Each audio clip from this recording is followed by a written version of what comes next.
Listen, we got a good show for you today. One of the things we're privileged to do is talk to members of this administration before poignant moments that they don't always make preview news, in large part because the mainstream corporate media doesn't see it in their interest to do so. They always cover things after the fact, whatever's clicky. But what's coming up this very day and throughout the week is a UN General Assembly in New York, which always has fireworks when President Donald J. Trump arrives, which he is going to do. But also our Energy Secretary, Chris Wright, has a meaningful role to play. And it turns out he's going to be educating the world on, well, let's just say their lack of thoughtfulness about their climate agenda. Yeah. And also making one of the reasons this is such a huge get and why Chris Wright has so much buzz about him is because of the idea of American energy dominance. God gave us so many resources at our disposal.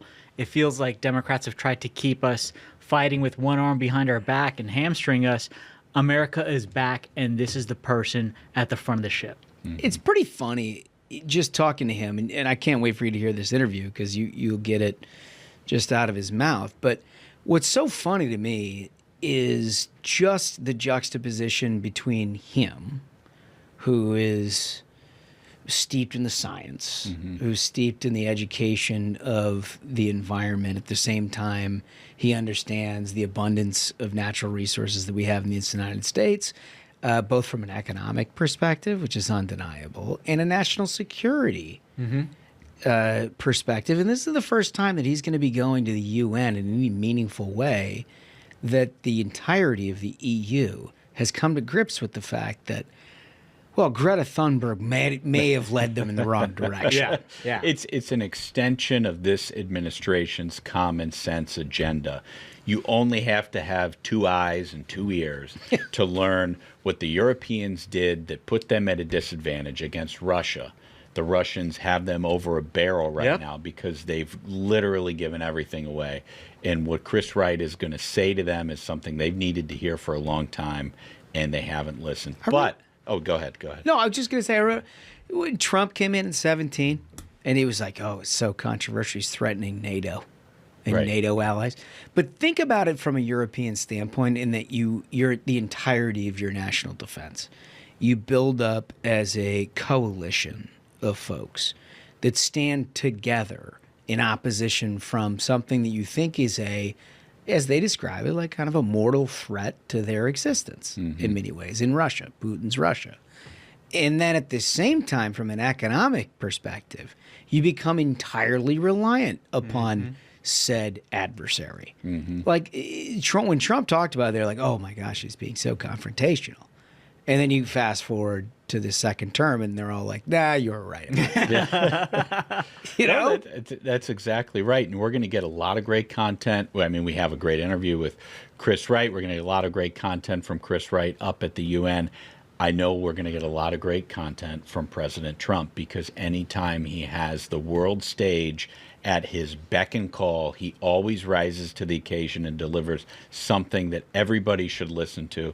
And I can't wait to hear what he's going to say. And let me just remind you. So if you read Politico in their preview of what President Trump is facing at the UN, it was all written from the UN point of view. Well, you read it so we don't have to. Well, so I do. appreciate it. I do. Somebody, I have to. I have to. But everything is written from the UN point of view, like they're in charge and we're supposed to like talk up to them. Yeah. But I think that the UN people should be taking notes when this president speaks, because if you just look at his record over the last few months of peace agreements, of things that he's done, like think about Azerbaijan and Armenia, think about Cambodia and Thailand, think about Rwanda and the DRC, 3 peace deals. Think about Israel and Iran, think about Egypt and Ethiopia, 5, think about India and Pakistan, 6. They need to be taking notes at every word that our president says today at the UN. Yeah, and sometimes there's a delayed fuse on their acknowledgement of what it is that he's right about. And in some cases, it takes 6, 7 years. I expect, particularly on what we're talking to Chris Wright about, they're like, okay, at some point in the next 5, 6 years, they're going to be like, yeah, That was definitely right. That was definitely right. On a long enough timeline, everyone realizes Trump was right. That's just how it is. It's just there's even a hat for it. It's the international norm at this point. Anyway, why don't we just get right to that interview? Well, we're thrilled to have this guy. You got to follow him. If you're not following him, you need to get onto this because he's doing some major things and really just fighting all of the good fights. Secretary Chris Wright, how are you, sir? Thanks to be here. Honored to be on the program. Yeah, you're on the program. I understand you're a listener of the program. I am, because you guys are fun. You're entertaining. I get to hang with the fellas today. I love it. Well, listen, you have well-established bona fides in the area that you now have oversight over and trying to implement the Trump administration policies in. But I understand next week this is going to be kind of a fun process. The United Nations coming into town, and you're traveling up to New York, and you're going to have some things to say.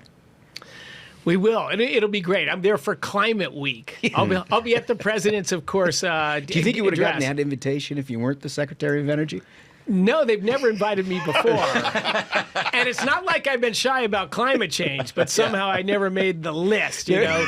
They had Greta's whole extended family, and it just took up the spots. But for whatever reason, I got invited to Climate Week this year, and I just can't wait. Because honestly, it's what I've always wanted to do, is lay out the climate change data and the climate economics and energy systems and have a rational dialogue about it.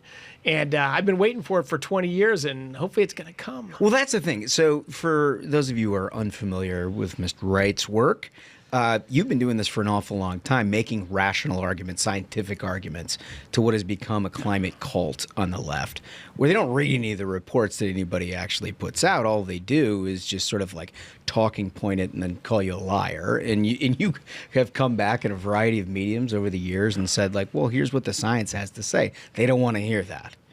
No, people don't want to hear that. But that's exactly why. Thank God President Trump got elected, because he's not only wants to bring common sense back, but he's bold. Mm-hmm. He's not shy from leaning into anything. So, you know, my view is let's put it all out there. You know, we released a climate report from the Department of Energy to open up a dialogue about climate change. I love doing that. I love the 5 authors who wrote kind of a great overview summary. Of course, we immediately had 2 environmental groups sue us, right, to disband the group. That shows you how much they wanted the climate dialogue. Then, you know, I've been on TV networks and print interviews and all that. I've yet to have an interview on TV or on print with anyone who's read our report. They all know it's bad and it's wrong, but none of them have actually read it. And now we've had 2 sort of larger reports come out to refute or be the counter to what we wrote. And sadly, they're a little disappointing too, that, you know, like we put out these facts and data and they don't disagree with any of the facts and data. And then, you know, they jump up and down a little bit angry and they talk about something else, but their supposed refutations, there's just no there. Except they did get us on sea level rise. I gotta put that out there. Yeah. How did they get you? They got the National Academy's report that came out a week or so ago. Was a big deal, and they went through the data. We had published the sea level rise from 1900 to last year, so 124 years that sea level had risen, a global average of 8 inches. And the National Academies came down with the big hammer of authority and said, no, it's actually 7 inches. So maybe that's why Obama bought a house on the coast. Maybe he feels so comfortable buying a house on the coast because he knows that it's actually not going to be washed away. And that 7 versus 8 inches probably made a big decision in his real estate purchase. So now we're clued into the 7. I'm getting rid of that 8 number. Doesn't it sort of reveal the whole theater of the thing, though, that like they're not actually interested in the science? This really is just about the power of these left-wing environmental culture warriors to fight against people like you know, who will do the science and, you know, care about the actual like implications of that sort of thing. It really, for them, isn't actually about arguing and reading the reports. It's just about opposing people like you. It is frustrating, because look, there's tons of great scientists around who are doing climate change research, who are reasonable people. Right. But of course, they're not the ones that get on the news. They're not the ones that are leaders of anything because they don't say anything that's dramatic or exciting. But the sort of the scientists that you see, right, they're the alarmist ones, the crazy ones, the newsworthy ones. But yeah, it is, and it has become a broader movement, that it's a reason for big government. It's a reason for redesigning society because those stupid rubes out there in America shouldn't be able to make their own choices. Right. It's a reason for big government. It's a reason for meaning. Before I was just, an activist or something, and now I'm saving the planet from extinction. But yeah, it is unfortunately drifted so far away from any rational discussion about how to better people's lives. How much of this do you think is driven by just like anti-capitalism or anti-Americanism? I mean, I understand that's shorthanding it a little bit, but like we have an obvious advantage over the rest of the world in terms of energy supply. It is a national security issue, as we've talked a lot about here on Ruthless. And you get a sense from the activist left when they're talking about climate, it's just a means to the end. It's like the science is not really what they're concerned about here whatsoever. It's so much as it is just shutting down industry in the United States. It's amazing how little the dedicated career activists actually know about climate change. I did some debates on TV, and during the TV breaks, the activists would have to lean over and say, "What was that number again?" Like, seriously, off the TV camera, they wouldn't have mind admitting that, but they didn't know too much. It is frustrating, and it's probably telling that, look, when I was in college in the 1980s, probably a quarter of the professors at MIT would say they were communist, right? Because if you're smart and you're educated and you're at a university, you've got to believe that the rest of the world is too dumb to make their own decisions, but we're going to design a safer, better world, an economic system in this case. That was just, and a quarter would say they were communists, probably, another half would say, they were left of center, we need socialism or, government designed economy, certainly not freedom for everyone, not for those people. No. And then when the Berlin Wall fell and the Soviet Union collapsed, right, you could no longer say, hey, I think this planned economy thing works great. That bubble burst. Where did all of those people go? Where did all that intellectual thing? It went into the environmental movement because it wasn't about dirty air and water anymore. It was about the planet. And it really filled that hole of top down. We, the anointed, and the government must fix the energy system and save the planet for all of you rubes. I think it filled that hole. So yeah, it's dominantly a left-wing control arrogance thing, I think, that motivates the climate movement. It just certainly seems like it. But I mean, look, what this administration is doing is not only forcing them to have an intellectual debate, which they hate, but also illuminating things like electric vehicle mandates and having that discussion. It's like, okay, well, you're here in the United States of America. You've got employees across this country who work in the energy industry. You've watched all of these European countries predominantly have to like fund their enemies based on trying to import energy. We've got an abundance of it, but we should shut that down. And what we should do is become reliant upon an adversary, right? And if you like just cut to the chase on that whole argument, we get far beyond the science. It feels like it's just sort of anti-American at some level. It's crazy. It is crazy. I just came back from Europe, and of course, those are our long-term allies in so many ways. But it is truly crazy what Europe has done from really the financial crisis on. Right? They just dove down this net zero. We're going to do our energy transition. They stopped economic growth. They've had 17 years of virtually no economic growth, which is why populism and people are angry on the European continent. They exported all their industry. They don't make big manufacturing. It's all manufactured in China. They closed a natural gas plant in the United Kingdom. It's now made in a coal-fired plant in China, loaded on a diesel-powered ship halfway around the world. They unload it and call it green. In the name of green energy. It's just crazy. And as I've often said, in the United Kingdom and Germany, the ones who went the furthest down the road, they went from 80% of their energy from hydrocarbons to 76. So like they destroyed their economy, stopped economic growth, exported their industries, and they went from 80 to 76%. Like that was a trade-off worth making. I think we will see a pivot with President Trump, with the arrival of AI, with manufacturing, this whole Russia invasion of Ukraine. I think we are going to see a pivot back towards some energy sobriety in Europe. It'll be fought violently by the others, but I get a sense there's some change of foot. I think that's interesting to hear because I know that the Europeans have clamped down on farmers with methane, and they've clamped down on they're trying to clamp down on American companies, saying that you can't do business in Europe unless you expose absolutely everything that you do as a company, as an American company. And I know that, part of your negotiations and trade and everything else has touched on all of those topics. Oh, it's critical. You mentioned one there, the technical name CSDDD, which is this crazy regulation that would make it impossible for American businesses to do business in Europe. You go do business in Europe and you've got to have your own net zero plan. If they don't like the way your hiring practices are, they can fine you for your business all around the world, not just what you do in Europe. I mean, it's so crazy. It just won't happen.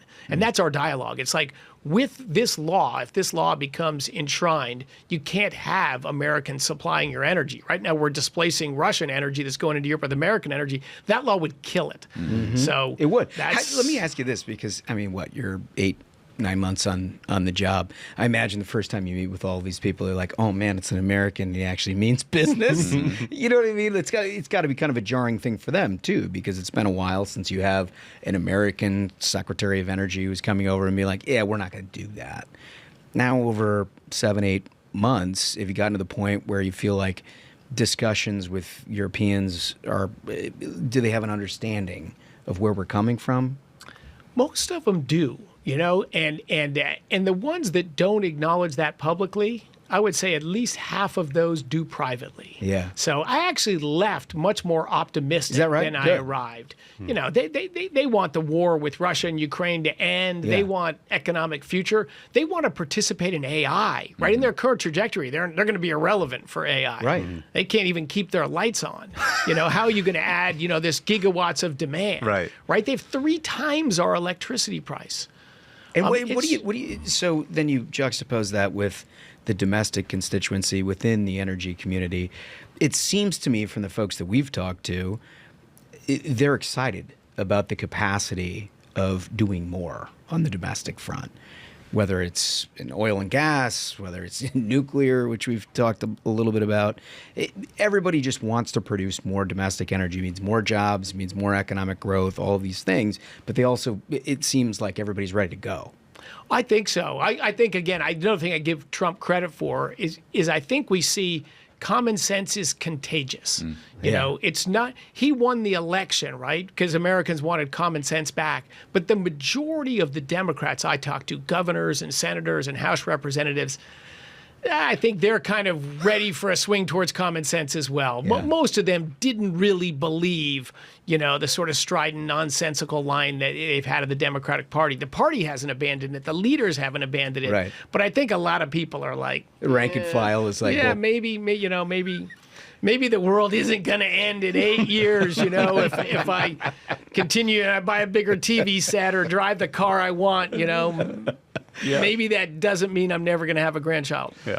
Tell us a little bit about your background. I mean, look, it's difficult when, you've obviously had a huge constituency. People have followed your work over a long period of time.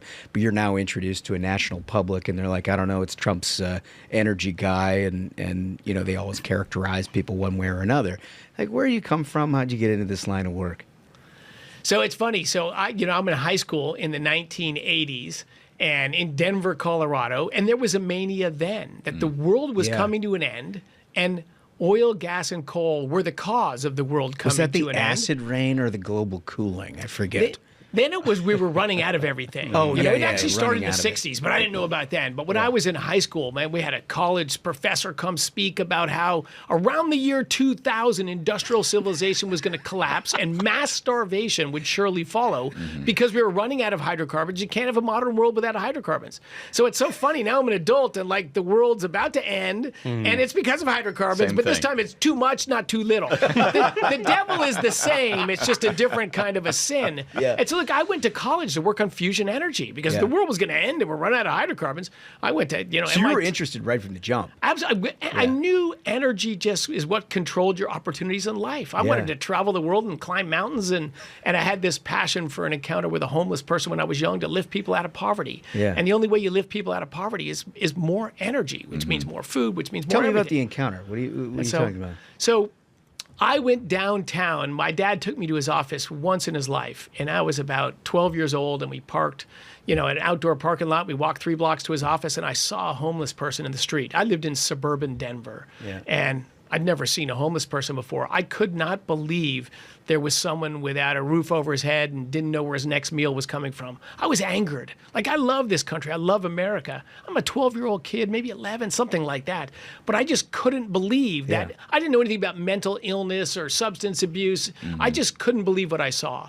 And it jarred me. And my entire life since then, and my wife is my partner in this mission, has been about, at that time I thought, I want to stop poverty and cure poverty. I learned a few years later, poverty is the normal human condition everywhere and always. And the question is what gets people out of poverty. Yeah. That's free markets, that's property rights, that's education, that's culture and belief in the future. And so in any case, everything we do outside of family and business is on these, what are the efforts that'll lift people out of poverty? But which is another reason I'm so passionate about the climate crazies, because they're the opposite of that. They're pursuing policies that are not going to move global greenhouse gas emissions at all, but they absolutely can drive increases in poverty. Well, and they've done it. And it goes back to what Holmes was saying earlier about maybe they're just anti-capitalist.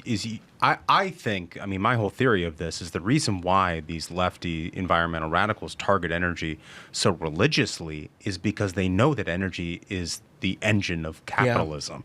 And if they think they can somehow slow that, they can break the system. Because for some of them, for sure, it's this romantic view of the clean, beautiful past. Yeah. I tell them, come to Africa with me. Come to rural Latin America with me. Right. The past, when we still have people living in those conditions, it's dirty, it's not ugly, good. it's poor, it's not romantic. People don't get that, global human life expectancy was 30 years, 200 years ago, the same as it was 20,000 years ago.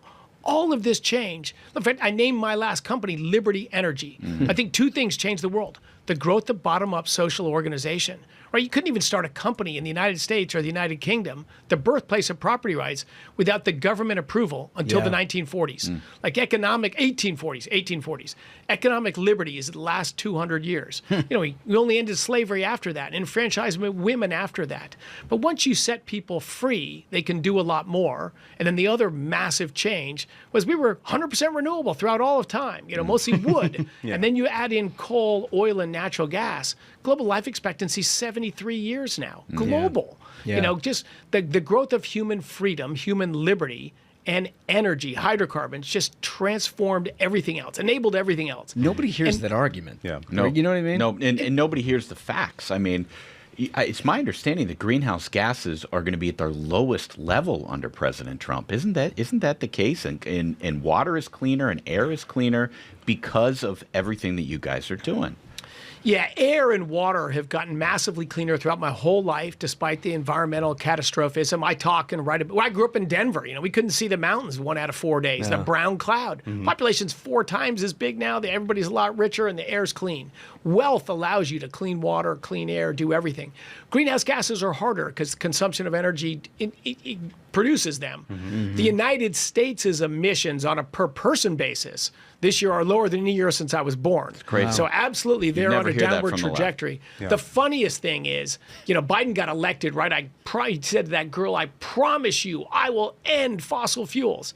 82% of global energy when Biden was inaugurated, of U.S. energy, 82% when Biden left office. So not only he didn't keep that promise so well, but to your point, my guess is the world leader that'll do more to reduce greenhouse gas emissions than any leader ever will be President Trump, because he's all in on natural gas, he's all in on nuclear. These are the 2 needle movers on global greenhouse gas emissions. If you were really about reducing greenhouse gas emissions, you'd be all natural gas, all nuclear, all the time. Are you going to say that to the UN people? Absolutely. I mean, they're going to break in hives. I'm absolutely going to say it. I mean, Yeah. it's true. I can't wait. I wish I was a fly on the wall in that discussion because they are going to lose it. I Yeah. mean, these people, it's a climate cult at some level. One of the things that we hear an awful lot about in terms of this new kind of energy revolution, all the good work that you guys are doing, permitting reform, opening up our opportunity to have more domestic energy production. Like, what's your take on any of that? Oh, it's huge. I mean, think of the Biden administration. One of the things they did in that election year, right, was stop the permitting of new natural gas export terminals. This is the fastest growing export in the United States. This is the fastest Definitely growing. want to shut that down. Yeah, especially during definitely. a war between Russia and Ukraine. We can't export natural gas. we don't. No, we don't want to. Centered around Europe's dependence on Russia for natural gas. And globally, since the financial crisis, it's the fastest growing energy source on the planet by a fair margin, natural gas, as far as new energy added. So just insane that they would do that. So day one thing for President Trump, we're going to start permitting natural gas export terminals again. It's awesome for American jobs. It's awesome for security across the pond to our neighbors. When I was just in Europe, they want to finish getting off Russian gas. We have enough gas to completely get them off. That's going to happen. That's going to shrink Putin. But these were things that were opposed by the Biden administration. I'll tell you one other crazy thing. So before that pause, they did a study on what's the impact of surging U.S. LNG exports. And of course, they only cared about two things: greenhouse gas emissions, number one, and then a distant second, like the price of American natural gas. They did a big study involving the national labs, 100-some-page study, and what did it show? That in almost all scenarios, surging U.S. LNG exports would lower global greenhouse gas emissions and have a negligible impact on prices. What'd they do so with what did that they do? report? They buried that report, pretended it never existed. 4 months later, that report was done in October of 2023. 4 months later, they came out with the pause because they're concerned about its impact on climate change and American prices. They'd already done the study. And then they did a new study which just took the few scenarios in the big study that showed an incremental, tiny increase in greenhouse gas emissions because, of course, in that scenario, the world was running on wind turbines and solar panels,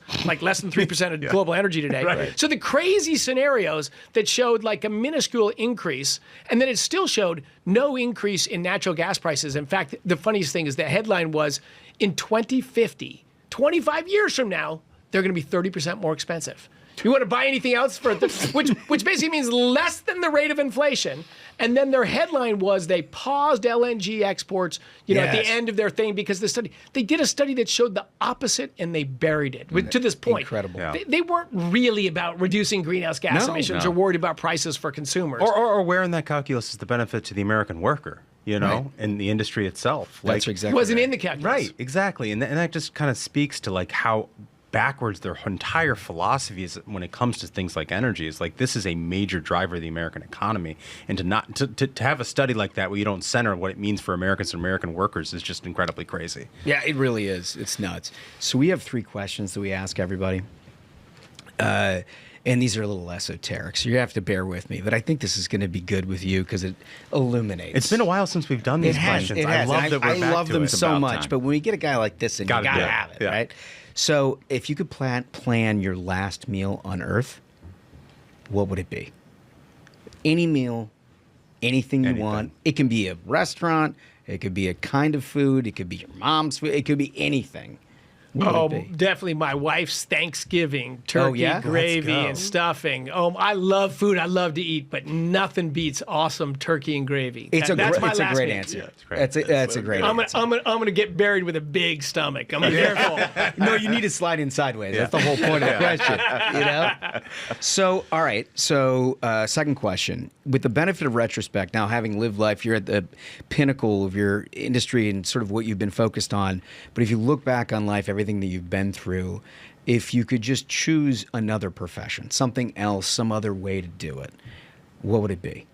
And it could be anything. Ted Cruz said he would have played in the NBA, and Which we all know we that's all know is not. Well, unless he's posting up Jimmy Kimmel, Yeah. it's not going to work for him. Yeah. Oh, wow. Well, my original plan was professional tennis player. Well, There it you wasn't, go. wasn't closely good enough to do that, so you got to deal with that. Yeah. You know? Then I was going to be a scientist, an astronomer. Originally, I was going to be a scientist. I love that stuff. Yeah. And that's why visiting national labs, I love it. But I just don't have the patience to do it, but I love it.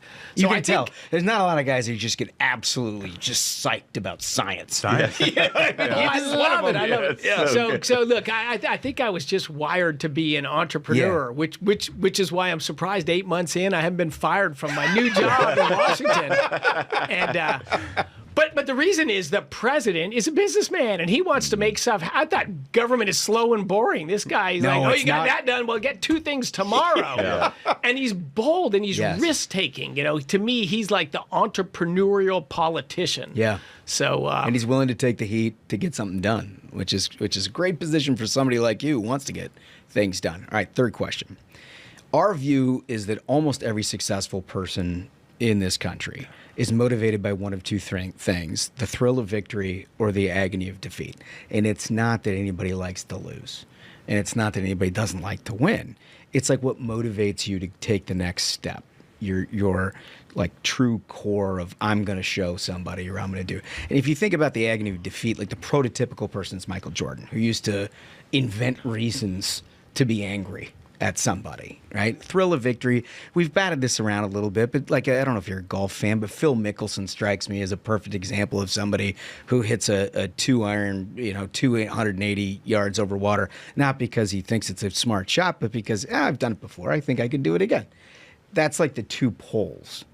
If you think about your own life, the way you generate your own motivation, where do you think you fall on that spectrum? Oh, thrill of victory for sure. Thrill of victory for sure. Like I've been aggressive and bold and maybe overconfident in some things. So I've experienced the agony of defeat a lot. Yeah. That's okay. To me, that's just a price on the way for thrill of victory. Yeah. I've been motivated to win in sports and business and in life. Yeah. I'm definitely on one pole. It's so funny. It's an even 50-50 sport. It is. Yeah. We ask this question of just about every successful person that comes in here.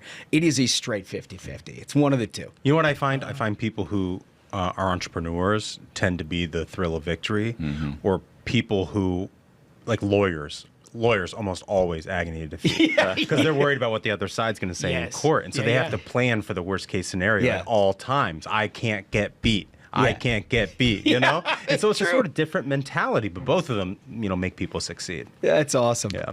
See, when I played tennis, that was the motivation, right? You get in the court and you're playing a different player every time. You got to beat that person. Right. Yeah. And I was super undersized. I was a tiny kid, but I was a scrappy tennis player. But it was work. It was intense. I was a young kid. I mean, I was not having fun out there, but I did not want to lose to that person.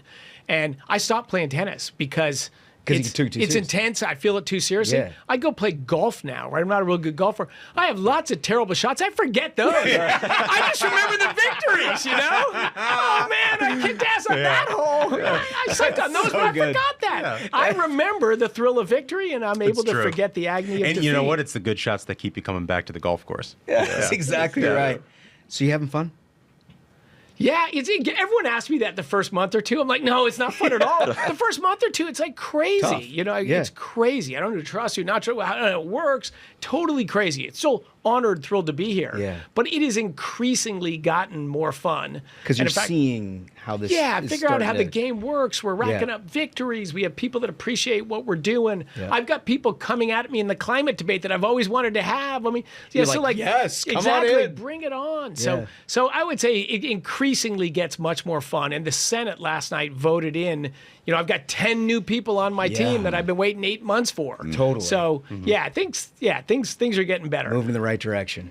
I'm still here much more for the thrill of victory than for the fun part, but it went from miserable to like tolerable to starting to see fun from here. Yeah, well, you got to keep us updated. You're the absolute best. You've been doing terrific work. You and all your team, crushing it. Good luck at the UN. Thanks so much. I appreciate you guys. Keep bringing these awesome, fun conversations to everyone on your show, and I'll keep listening. Awesome. being here. Thank you, sir.